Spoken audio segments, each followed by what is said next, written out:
So, hi guys, good morning. So, it's Monday today. So, charot, nakapag-English yarn. So, ayan guys, ang ginagawa ko na pala dyan ay pinupunasan ko yung mga balaster guys kasi maalikabok na sila. So, hinuhugasan ko pala siya ng tubig guys. So, ayan.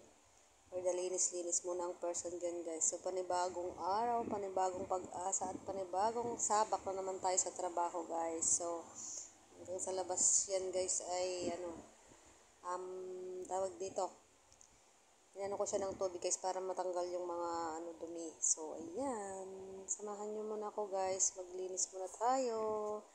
So, ayan. At dito na rin ako sa may guys, kusina. So, inugasan ko na rin dyan yung kanyang balaster. Ayan guys.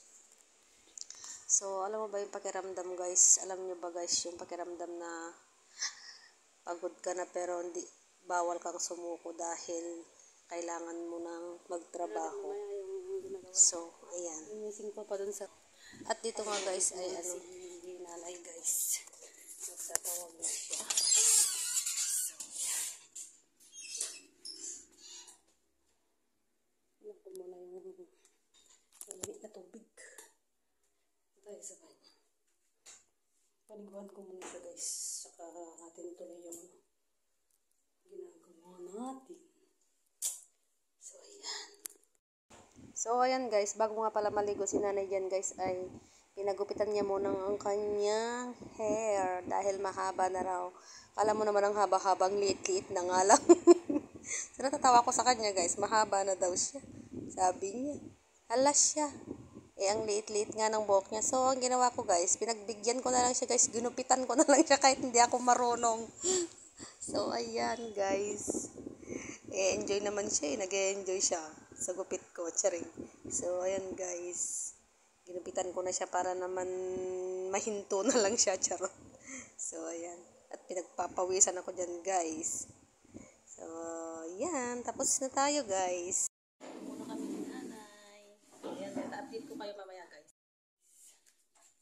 After 75 years, natapos din siya maligo.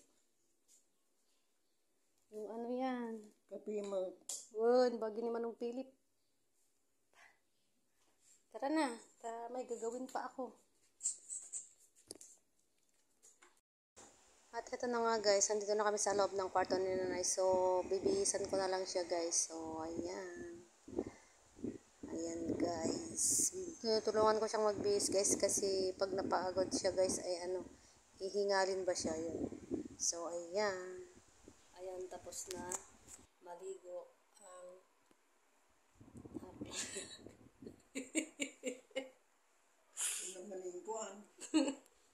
Ingkuan niya nga, ingkuan. So, ayan guys, ang ating mini vlog. So, bye-bye guys.